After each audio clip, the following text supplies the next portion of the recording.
My another video. It's me Diana. അപ്പോൾ എൻ്റെ video ആരെങ്കിലുമൊക്കെ ആദ്യമായിട്ട് കാണുന്നുണ്ടെങ്കിൽ വെൽക്കം ടു മൈ ചാനൽ.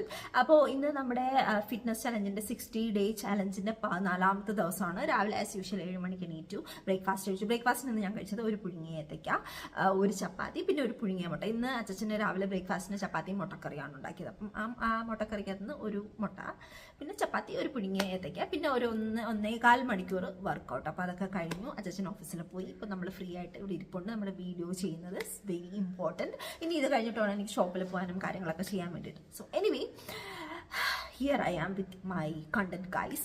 അപ്പോൾ ഇന്ന് നിങ്ങൾ നമ്മുടെ തംബ്നെയിലും ക്യാപ്ഷനിലും ഒക്കെ കണ്ടു. ഇന്നത്തെ ടോപ്പിക് എന്താണെന്ന് ഡിപ്രഷൻ.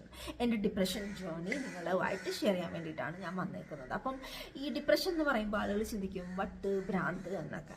സോ അങ്ങനെ ചിന്തിക്കുന്നവരോട് എനിക്ക് പറയാനുള്ളത്, ഇത് വട്ടും ഭ്രാന്തും ഒന്നുമല്ല ഗൈസ്. നമ്മൾ ലൈഫിൽ ഒരു ഹോപ്പ് ഇല്ലാതിരിക്കുക, ഒരു ഹാപ്പിനെസ് ഇല്ലാതിരിക്കുക, ഒരു എന്താ പറയുന്നത്, നമുക്കൊരു സോഷ്യൽ ലൈഫ് ഇല്ലാതിരിക്കുക, ഇതൊക്കെയാണ് ഒരു ഡിപ്രഷൻ എന്ന് പറയുന്നതിൻ്റെ ഒരു ജനറലി ഞാൻ പറഞ്ഞിട്ടുണ്ടെങ്കിൽ അങ്ങനെയൊക്കെയാണ് ഡിപ്രഷനുള്ള മനുഷ്യർ. സോ അതൊക്കെയാണ് ഡിപ്രഷനുള്ള ആളുകൾക്ക് ഫീൽ ചെയ്യുന്ന കാര്യങ്ങൾ. സോ അപ്പം എനിക്ക് എൻ്റെ കാര്യത്തിൽ ഭയങ്കര കോമഡി എന്താണെന്ന് വെച്ചിട്ടുണ്ടെങ്കിൽ, എനിക്ക് ഡിപ്രഷൻ ഉണ്ടെന്ന് ഞാൻ എൻ്റെ ഡിപ്രഷനിൽ കൂടി കടന്നു പോയിക്കൊണ്ടിരിക്കുന്ന സമയത്ത് എനിക്ക് അറിയത്തില്ലായിരുന്നു. അത് സംഭവം എനിക്ക് ഡിപ്രഷൻ ആണെന്ന് എനിക്ക് അറിയത്തില്ലായിരുന്നു.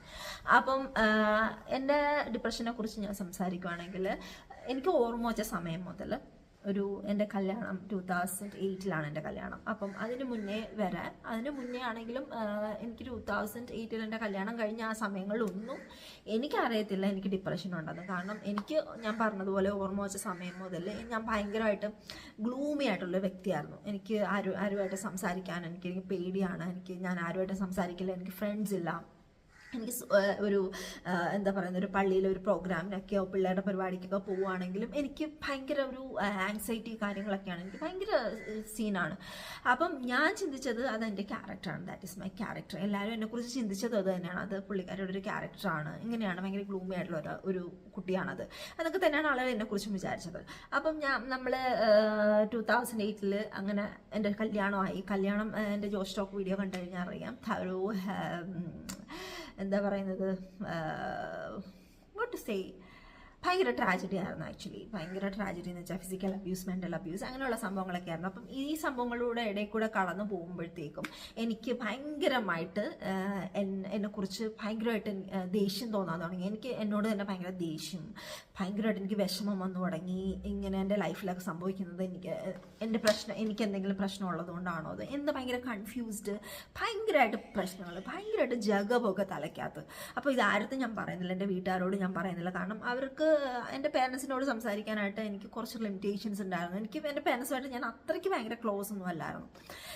എന്താ പറയുന്നത്, ഭയങ്കര ഓപ്പണായിട്ട് സംസാരിക്കുന്ന ഒരു രീതിയല്ലായിരുന്നു എൻ്റെ പേരൻസും ഞാനും ഒക്കെ.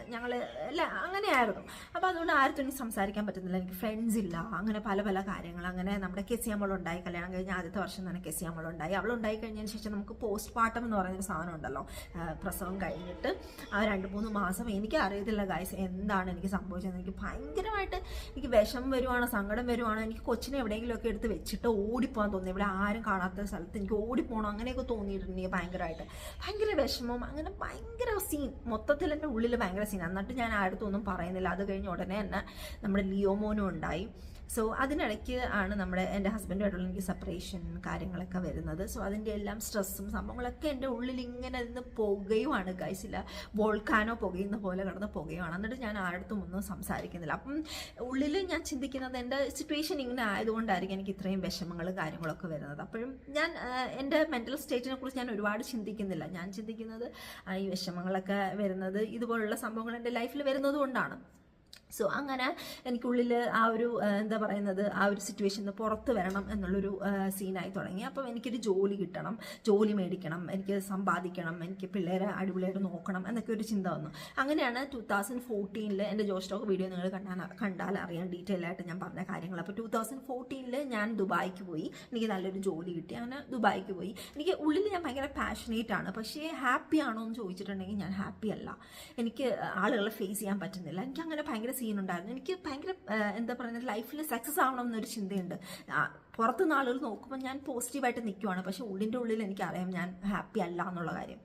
അങ്ങനെ 2014 ഞാൻ വർക്ക് സ്റ്റാർട്ട് ചെയ്തു ദുബായിൽ. അപ്പം എൻ്റെ കൂടെ ഒരുപാട് 46 നാഷണാലിറ്റീസ് വർക്ക് ചെയ്യുന്നുണ്ട് എൻ്റെ കൂടെ. അവർ ഒരുപാട് ഫ്രണ്ട്സ് എന്ന് പറഞ്ഞാൽ എൻ്റെ കൂടെ ജോലി ചെയ്യുന്നവർ ഒരുപാട് പേരുണ്ട്. അവരെല്ലാം പുറത്ത് ഔട്ടിങ്ങിനും കാര്യങ്ങൾക്കും എല്ലാം പോകും. ഞാൻ വീട്ടിലിങ്ങനെ ഞാൻ റൂമിൽ ഇങ്ങനെ കുത്തിയിരിക്കും. എനിക്ക് ആളുകളായിട്ട് മിങ്കിൾ ചെയ്യാൻ പറ്റുന്നില്ല. എനിക്ക് ഭയങ്കരമായിട്ട് എൻ്റെ ലൈഫിൽ എനിക്ക് എന്താണ് നടക്കുന്നതെന്ന് എനിക്ക് ഫിഗർ ഔട്ട് ചെയ്യാൻ പറ്റുന്നില്ല. എനിക്ക് ചില സമയങ്ങളിൽ ഒരു റീസണും ഉണ്ടാകത്തില്ല, ഞാൻ ഒന്നിനെയും കുറിച്ച് ചിന്തിക്കുന്നുണ്ടാവില്ല. പക്ഷെ എന്നാലും എനിക്ക് ഭയങ്കരമായിട്ട് കരച്ചിട്ട് എൻ്റെ കണ്ണുനൊക്കെ ഇങ്ങനെ കണ്ണുനീരിങ്ങനെ വീണുകൊണ്ടേയിരിക്കും. എന്താണ് എനിക്ക് സംഭവിക്കുന്നതെന്ന് എനിക്ക് മനസ്സിലായില്ല. അങ്ങനെയാണ് എനിക്ക് എൻ്റെ ഒരു ഫ്രണ്ട് എന്ന് പറയുമ്പോൾ ഞാൻ ഒരുപാട്, എനിക്ക് ഈ പറയുന്ന പോലെ പണ്ടാണെങ്കിലും ഇപ്പോഴാണെങ്കിലും എനിക്ക് പെട്ടെന്ന് ഞാൻ ആളുകളെ ട്രസ്റ്റ് ചെയ്യില്ല. അങ്ങനെ എൻ്റെ കൂടെ വർക്ക് ചെയ്യുന്ന തന്നെ ആഫ്രിക്കനാണ് പുള്ളിക്കാരൻ. അപ്പോൾ പുള്ളിക്കാരൻ എക്കോങ് എന്നാണ് എൻ്റെ, I will call him as my best friend now. കാരണം പുള്ളിക്കാരൻ ഭയങ്കരമായിട്ട് സപ്പോർട്ടീവ് ആയിരുന്നു. അപ്പം എൻ്റെ അടുത്ത് ഒരു ദിവസം വന്നിട്ട് ഇങ്ങനെ പറഞ്ഞു, you need to consult psychiatrist എന്ന് പറഞ്ഞു. എനിക്ക് പെട്ടെന്ന് ദേഷ്യം വന്നു. ഞാൻ പറഞ്ഞു, എന്തുകൊണ്ടാണ് നീ പറയുന്ന, എൻ്റെ സൈക്കാട്രിസ്റ്റിനെ ഭ്രാന്തുള്ളവരല്ലേ കാണുന്നത്, ലൈക്ക് ഹി സെഡ്. അപ്പോൾ പുള്ളി എൻ്റെ അടുത്ത് പറഞ്ഞു, എടി അങ്ങനെയല്ല, മീൻസ് പുള്ളിയുടെ ലാംഗ്വേജില്ല, പുള്ളി പറഞ്ഞു അങ്ങനെയല്ല, ഭ്രാന്തു അല്ലെങ്കിൽ ഇങ്ങനെയുള്ള കാര്യങ്ങളല്ല ഞാൻ പറയുന്നത്. You need to talk to someone. അതിലൊരു കൗൺസിലിംഗ് ചെയ്യുന്ന വ്യക്തി അല്ലെങ്കിൽ ഒരു സൈക്കാട്രിസ്റ്റ്, അതാകുമ്പോൾ അവർ പ്രൊഫഷണലി അവർ കൂടുതൽ മൈൻഡിനെ കുറിച്ച് പഠിക്കുന്നവരല്ലേ. സോ അപ്പോൾ അവർക്ക് പഠിച്ചവരല്ലേ, അപ്പോൾ അവർക്ക് കൂടുതൽ മനസ്സിലാവുമല്ലോ. സോ ഒന്ന് സംസാരിക്കാൻ പറഞ്ഞു. അങ്ങനെ 1-2 വട്ടം എൻ്റെ അടുത്ത് പറഞ്ഞു. ഞാൻ പുള്ളിയെ ഇഗ്നോർ ചെയ്തു. ഇതെന്താണ്, എനിക്ക് വട്ടാണോ ഇപ്പോൾ സൈക്കാട്രിസ്റ്റിൻ്റെ അടുത്ത് പോകാൻ, ആരെങ്കിലും ഒക്കെ കേട്ടിട്ടുണ്ടെങ്കിൽ എന്ത് വിചാരിക്കും, അങ്ങനെ ഒരു സീനായി. പക്ഷേ ഇതിങ്ങനെ പുള്ളി പറഞ്ഞത് എൻ്റെ മനസ്സിൽ കിടക്കുന്നുണ്ടായിരുന്നു. അങ്ങനെ ഞാനൊരു ദിവസം ചിന്തിച്ചു, അപ്പോൾ പിന്നെ അവനെയും കൊണ്ട് തന്നെ നമുക്കൊന്ന് പോയേക്കാം. അങ്ങനെ ഞാനൊരു സൈക്കാട്രിസ്റ്റ്, ഒരു ലേഡിയായിരുന്നു, ഒരു ഇന്ത്യൻ ലേഡി, ഹിന്ദിക്കാരിയായിരുന്നു. അപ്പം പുള്ളിക്കാരിയുടെ അടുത്ത് ഞാൻ പോയി കാര്യങ്ങൾ സംസാരിച്ചു, എൻ്റെ കാര്യങ്ങളൊക്കെ ചോദിച്ചു, അങ്ങനെ കാര്യങ്ങളൊക്കെ ഡിസ്കസ് ചെയ്തു. അവസാനം പുള്ളിക്കാരി ഒരു കാര്യം എൻ്റെ അടുത്ത് പറഞ്ഞു, ക്ലിനിക്കലി ഈ ഒരു സ്റ്റേറ്റിനെ നമ്മൾ പറയുന്നത് ഡിപ്രഷൻ എന്നാണ്. ഞാൻ ചോദിച്ചാൽ ഡിപ്രഷനോ, എനിക്കോ, അങ്ങനൊരു ചിന്ത എനിക്ക് ആദ്യം വന്നത്. അങ്ങനെ പുള്ളിക്കാരത്തെ കാര്യങ്ങളൊക്കെ സംസാരിച്ചു, എനിക്ക് കുറേ കാര്യങ്ങളൊക്കെ സജസ്റ്റ് ചെയ്തു. ഞാൻ വന്നു. പിന്നെ പുള്ളിക്കാരെ കാണാൻ പോയിട്ടില്ല. എൻ്റെ അടുത്ത് പറഞ്ഞു, നീ ഇങ്ങനെയുള്ള കുറച്ച് സംഭവങ്ങളൊക്കെ എനിക്ക് പറഞ്ഞു തന്നിട്ട് അത് പ്രാക്ടീസ് ചെയ്യാൻ പറഞ്ഞിട്ട് എൻ്റെ അടുത്ത് പറഞ്ഞു വരണം, അടുത്ത ഒരു ഡേറ്റ് തന്നിട്ട് പറഞ്ഞു വരണമെന്ന്. ഞാൻ പോയില്ല. അപ്പോൾ ഞാൻ ചിന്തിച്ചു, ദൈവമേ, എനിക്ക് ഇങ്ങനൊരു പ്രശ്നം ഉണ്ടെങ്കിൽ എനിക്കിത് ഫിക്സ് ചെയ്യണം. I don't need anyone's help. അപ്പോൾ ഞാൻ ചിന്തിച്ചു, ഞാൻ എൻ്റെ സ്റ്റോറിയാണ് കേട്ടോ പറയുന്നത്. ഇങ്ങനൊരു സ്റ്റേറ്റ് നിങ്ങൾക്കുണ്ടെങ്കിൽ definitely you should consult a doctor, like ഒരു സൈക്കാട്രിസ്റ്റിനെ തന്നെ കണ്ടിട്ട് ഒരു പ്രോപ്പറായിട്ട് നമ്മളത് ചെയ്യണം. ഞാൻ എൻ്റെ സീനാണ് ഞാൻ പറയുന്നത്. അപ്പം ഞാൻ ചിന്തിച്ചത്, എനിക്കൊരു ഡോക്ടറുടെ ഹെൽപ്പ് ആവശ്യമില്ല, എനിക്ക് സ്വന്തമായിട്ട് ഇത് ഫിക്സ് ചെയ്യണം. അങ്ങനെ ഞാൻ അതിനെക്കുറിച്ച് റിസർച്ച് ചെയ്യാൻ തുടങ്ങി. എന്താണ് ചെയ്യേണ്ടുള്ളത്, എങ്ങനെയാണിത് ഓവർകം ചെയ്യേണ്ടുള്ളതെന്നൊക്കെ. കാരണം ഈ ഒരു സ്റ്റേറ്റ് എനിക്ക് മാറണം, അങ്ങനൊരു ചിന്തയായി തുടങ്ങി. അങ്ങനെ ഏറ്റവും ആദ്യം എൻ്റെ അടുത്ത് ആ പുള്ളിക്കാരി പറഞ്ഞത്, ഡോക്ടർ പറഞ്ഞത്, ടൈം, നമ്മുടെ സമയം, ഫോക്കസ് ആണ് നമുക്ക് ഏറ്റവും ആദ്യമായിട്ട് നമുക്ക് വേണ്ടുള്ളത്. അതാണ് നമ്മൾ ഏറ്റവും ആദ്യം പ്രാക്ടീസ് ചെയ്യേണ്ടുള്ളത്.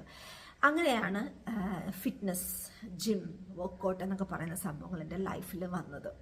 ഞാൻ പുറത്തുനിന്ന് നോക്കുമ്പോൾ ഞാൻ ഭയങ്കര പോസിറ്റീവായിട്ടുള്ളൊരു വ്യക്തിയാണ്. പക്ഷേ ഉള്ളിൻ്റെ ഉള്ളിൽ ഞാൻ എന്താണെന്ന് എനിക്ക് മാത്രമേ അറിയുള്ളൂ. അപ്പം എനിക്ക് എന്നെ ഫിക്സ് ചെയ്യണം. സോ അത് വേറെ ആരെ കൊണ്ടും പറ്റില്ല, എന്നെ കൊണ്ടേ പറ്റുള്ളൂ എന്നൊരു ചിന്ത വന്നു. അങ്ങനെ നമ്മൾ വർക്കൗട്ട് സ്റ്റാർട്ട് ചെയ്തു. അങ്ങനെയാണ് ഏറ്റവും ആദ്യം ഞാൻ എൻ്റെ വർക്കൗട്ട് സ്റ്റാർട്ട് ചെയ്യുന്നത്. മെൻ്റലി എനിക്ക് ഭയങ്കരമായിട്ടൊരു സ്ട്രെങ്ത് ആയിരുന്നത്. എൻ്റെ സമയം, എനിക്ക് വർക്കൗട്ട് ചെയ്യേണ്ടുള്ള സമയം, എനിക്ക് ഫുഡ് കഴിക്കേണ്ടുള്ള സമയം, വർക്ക് ചെയ്യേണ്ടുള്ള സമയം, എനിക്ക് ബാക്കിയുള്ള കാര്യങ്ങൾ ചെയ്യേണ്ടുള്ള സമയം എല്ലാം ഞാൻ എന്താ പറയുന്നത് പ്രോപ്പറായിട്ട് ഫോക്കസ് ചെയ്യാൻ തുടങ്ങി. ഞാൻ ഒന്ന് എന്താ പറയുന്നത് ഒരു ചാർട്ടാക്കാൻ തുടങ്ങി, ഇന്ന സമയം ഇത് ചെയ്യണം. അപ്പം എൻ്റെ മൈൻഡ് ഈ നെഗറ്റീവ് ചിന്തകളിൽ, ഒരു ലൈഫിലൊരു എന്താ പറയുക, ഒരു പോസിറ്റിവിറ്റി ഇല്ലാത്ത ചിന്തകളിൽ ഞാൻ പോകുന്ന ഒരു സ്റ്റേറ്റ് ഉണ്ടായിരുന്നല്ലോ, അതിന്ന് മാറി ഞാൻ കൂടുതൽ സമയം ചിന്തിക്കുന്നത് വർക്കൗട്ട്, ജിം, ഡയറ്റ്, ഇതിനെക്കുറിച്ചായി. അങ്ങനെയാണ് എൻ്റെ ഫിറ്റ്നസ് അല്ലെങ്കിൽ ജിം എന്ന് പറയുന്ന ഒരു ജേണിയുടെ സ്റ്റാർട്ടിങ്ങും അവിടെ തന്നെയാണ് ഉണ്ടായത്. അപ്പോൾ ഈ വർക്കൗട്ട് സ്റ്റാർട്ട് ചെയ്ത ആ സമയം മുതൽ എൻ്റെ മെൻ്റലി ഞാൻ ഭയങ്കരമായിട്ട് സ്റ്റേബിൾ ആവാൻ തുടങ്ങി. എൻ്റെ ബോഡി ചേഞ്ച് ആവാൻ തുടങ്ങി. അങ്ങനെ എനിക്ക് കുറേ കോൺഫിഡൻസ് വരാൻ തുടങ്ങി.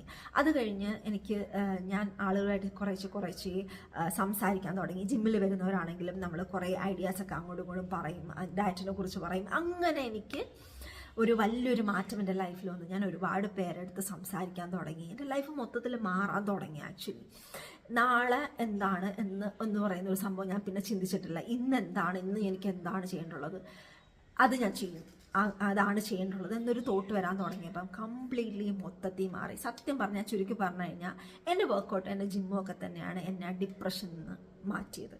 സോ അപ്പോൾ ഈ ഒരു എൻ്റെ വീഡിയോന്ന് എനിക്ക് നിങ്ങളടുത്ത് പറയാനുള്ളതെന്ന് പറഞ്ഞിട്ടുണ്ടെങ്കിൽ, എല്ലാവർക്കും ഈ പറയുന്ന പോലെ ഡിപ്രഷൻ എന്ന് പറയുന്ന സംഭവം മനസ്സിലാക്കാൻ പറ്റും. എന്നെ പോലെ തന്നെ ആയിരിക്കും ഒരുപാട് പേര്.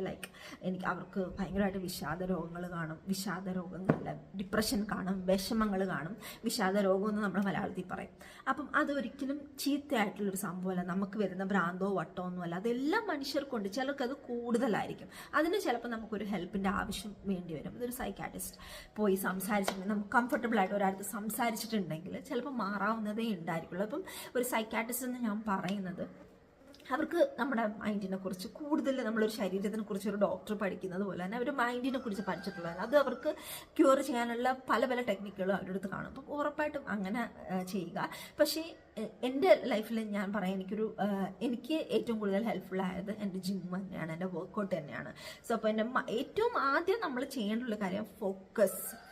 നമ്മുടെ ലൈഫിൽ നമ്മൾ എന്താണ് ഇപ്പോൾ റൈറ്റ് നൗ, നമ്മൾ എന്താണ് ഇൻട്രസ്റ്റിംഗ് ആയിട്ട് ചെയ്തുകൊണ്ടിരിക്കുന്നത്, ഫോക്കസ്, മാനേജ് യുവർ ടൈം. ഈ കാര്യം നമ്മൾ സ്റ്റാർട്ട് ചെയ്ത് തുടങ്ങിയിട്ടുണ്ടെങ്കിൽ പിന്നെ എല്ലാം ഓക്കെ ആവും. സോ അതാണ് എനിക്ക് ഈ വീഡിയോയിൽ കൂടി എനിക്ക് പറയാനുള്ളത്. അപ്പം ഇതൊരിക്കലും ഒരു നാണക്കേട് വിചാരിക്കേണ്ട സംഭവമല്ല. മിക്ക ആളുകൾക്കും അറിയില്ല ഗൈസ്. നമ്മൾ ഡിപ്രഷൻ എന്ന് പറയുമ്പോഴും ആ ഒരു ടേം നമ്മൾ കേട്ടിട്ടുള്ള കാര്യമാണെങ്കിലും പലരും അതിൽ കൂടെ കടന്നു പോകുന്നുണ്ടാകും. പക്ഷെ അവർക്ക് അറിയാൻ പറ്റുന്നുണ്ടായിരിക്കില്ല, ഞാനൊരു ഒരു വിഷാദ രോഗിയാണ്, അല്ലെങ്കിൽ എനിക്ക് ഡിപ്രഷൻ ഉണ്ടെന്ന് മനസ്സിലാവുന്നുണ്ടാവില്ല. ഞാൻ എത്ര വർഷങ്ങളാണ്, ഞാൻ ജനിച്ചപ്പോൾ എനിക്ക് ഓർമ്മ വെച്ച സമയം മുതൽ ഞാൻ മനസ്സിലാക്കിയിട്ടുണ്ടായിരുന്നില്ല എനിക്ക് ഡിപ്രഷൻ ഉണ്ടെന്നുള്ളത്. അപ്പം ഞാൻ ചിന്തിച്ചിരുന്നത് ഈ ഒരു ഗ്ലൂമി ക്യാരക്ടർ, അല്ലെങ്കിൽ ഞാൻ ഉൾവലിയുന്ന ക്യാരക്ടർ, അല്ലെങ്കിൽ ആളുകളോട് സംസാരിക്കാൻ പറ്റാത്തത് അതെൻ്റെ ഒരു ക്യാരക്ടർ ആയിരിക്കും എന്ന് ഞാൻ വിചാരിച്ചത്. പക്ഷേ ഇൻ റിയൽ ഇപ്പോൾ ഈ ഇരിക്കുന്ന എന്നോട് ഞാൻ ചോദിക്കുവാണെങ്കിൽ, I am never that person. എനിക്ക് ആളുകളോട് സംസാരിക്കാം, എനിക്ക് കോൺഫിഡൻസ് ഉണ്ട്. എനിക്ക് ആളുകളുമായിട്ട് എത്ര 100 അല്ല 200 പേരിരുന്നാലും എനിക്ക് അവിടെ നടുക്ക് പോയി നിന്ന് സംസാരിക്കാനുള്ള ഒരു കോൺഫിഡൻസ് വന്നു.